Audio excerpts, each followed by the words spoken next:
जिस तरीके से अर्नब गोस्वामी को उनके घर में घुस करके मुंबई पुलिस के द्वारा एक काला दिन का प्रतीक दिया गया। पुष्पेंद्र जी, आपका बहुत बहुत स्वागत है हमारे चैनल के ऊपर।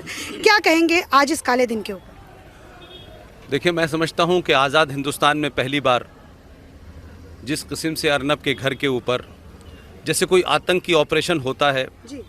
उसको पकड़ने की कोशिश की जाती है, उस अंदाज में मुंबई की एक इल्लीगल सरकार ने जिनके साथ चुनाव लड़ा उनको छोड़ करके दूसरों के साथ आपने सरकार बनाई। और सरकार का एक मंत्री अगर एक महीने पहले ये कहे कि हम अर्नब गोस्वामी को इतना टॉर्चर करेंगे कि वो सुसाइड कर लेगा, ये उसी की कड़ी में आज कोशिश की कि अर्नब के बेटे को मारा, उनकी पत्नी के साथ दुर्व्यवहार किया और जिस तरीके से वो उसको ले गए हैं और अभी मैंने सुना है कि वो अभी तक शायद वहीं हैं। ये सिर्फ इस पूरी जो मुहिम इस देश में चल रही है ये उसके ख़िलाफ़ है। मैं अर्नब गोस्वामी को एक व्यक्ति नहीं मानता। अर्नब गोस्वामी इस भारत में उन पत्रकारों में से हैं जिन्होंने सही मानों में इस देश की सोच को बदला है, नारे को बदला है, नैरेटिव को बदला है। वो तमाम ताकतें नहीं चाहती कि इस देश के सोए हुए लोगों को सच्चाई पता चले, आप कौन हैं, कहाँ से आए हैं। और वो ताकतें जो भड़ूच में बैठी हुई हैं, जो दुबई में बैठी हुई हैं, जो पाकिस्तान में बैठी हुई हैं, जो दिल्ली में बैठी हुई हैं, जो कश्मीर में हैं, जो बंगाल में हैं, ये तमाम ताकतें सामूहिक तौर पे इकट्ठा हो गई हैं और इनको सोए हुए इस भारतवंशियों को जगाने वाला जो भी होगा उसके खिलाफ ये अत्याचार करेंगे, उसको डराएंगे, धमकाएंगे, मारेंगे। लेकिन अर्नब गोस्वामी को एक ऐसे समय में इन्होंने उसके साथ गड़बड़ की है कि इनको शायद ये अंदाज़ा नहीं था कि देश में अंडर करंट क्या है। अर्नब गोस्वामी से किसी की पत्रकारिता को लेकर शिकायत हो सकती है, लेकिन अर्नब गोस्वामी ने इस देश में बहुत सारी चीज़ें ऐसी करी और उस वजह से आज देश में जागरूकता है कि आप सोचिए कि आज भी लोगों को ये नहीं पता चल पा रहा था कि आतंक का मज़हब क्या है। तो फ्रांस बता रहा है, अमेरिका बता रहा है, वियना बता रहा है, भारत ही एकमात्र ऐसा देश है इसको मज़हब नहीं पता चल पा रहा था। तो अर्नब ने कहा कि जब पूरी दुनिया कह रही है ये इस्लामिक आतंकवाद है तो हम क्यों नहीं कह रहे हैं? क्या वजह है कि हम सच्चाई से मुंह मोड़ते हैं? जो सेकुलरिज्म का फ्रॉड 1976 में भारत के संविधान में रात के अंधेरे में किया गया, वो 76 वाला जो संविधान में सेकुलरिज्म है उसका मतलब क्या है? उसका तो ट्रांसलेशन भी गलत हुआ है, वो तो इलीगल है। भारत के प्रीएम्बल में कोई बदलाव नहीं कर सकता था, आपने कर दिया। तो इस देश में एक तरफा चीज़ें चल रही थी, सेकुलरिज्म एक तरफा था, भाईचारा एक तरफा था, हिंदू मुस्लिम का भी भाईचारा एक तरफ था, सारे धर्म बराबर है, ये नैरेटिव चले।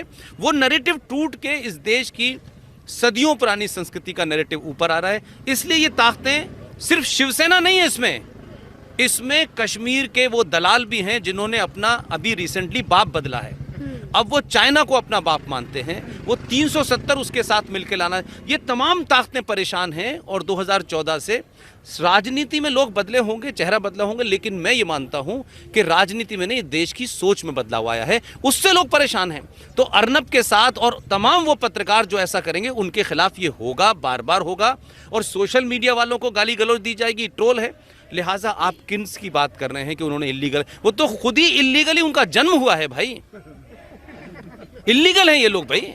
इन्होंने जो सत्ता पे काबिज हुए वो इलीगल ही हुए ना। वोट मांगा था भगवान के नाम पे, चले गए अल्लाह के घर पे। तो सवाल ये है कि तुम्हारा तो जन्म और गठजोड़ ही इलीगल है ना।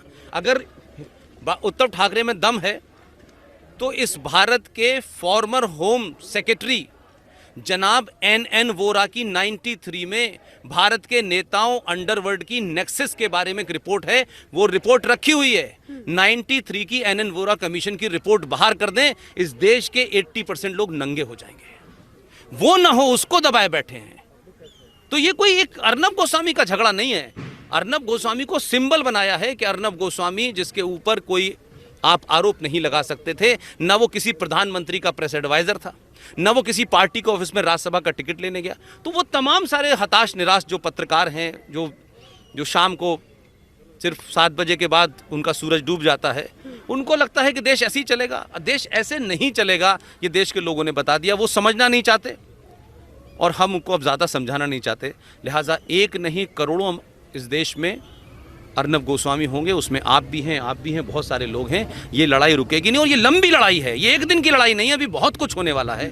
जब कोई चीज़ समाप्त होती है तो थोड़ी उथल पुथल होती है। अभी आप उस दौर से गुजर रहे हैं। ठीक है सर, मैं बस एक सवाल आपसे और पूछूंगी, क्या अर्नब गोस्वामी की सिर्फ इतनी गलती हो गई कि इतने सारे सवाल वो अपने पीछे खड़े करके चले गए, ये इतनी गलती है सर? नहीं, मैंने कहा कि अर्नब गोस्वामी ने वो सवाल पूछना शुरू किए जो हमारे देश में पूछते ही नहीं था पत्रकार। इसलिए अखलाक की घटना यूएनओ चली जाती है, अखलाक की घटना इंग्लैंड में चली जाती है, अखलाक की वजह से इंटॉलरेंट हो जाता है पूरा देश। लेकिन इसी देश में एक भारत का पहला मुसलमान गृह मंत्री बना, कश्मीर राज्य से आया, 2 दिसंबर को शपथ लेता है, 8 दिसंबर को उसकी लड़की गायब हो जाती है और उसको छुड़ाने के लिए देश दुनिया के 4 दुर्दांत आतंकवादियों को छोड़ा। फिर गुलाम नबी आज़ाद के घर में बच्चा गायब हो जाता है, 27 को छोड़ा। फिर सैफुद्दीन सोज के घर में गायब हो जाता है, फिर 7 लोग छोड़े।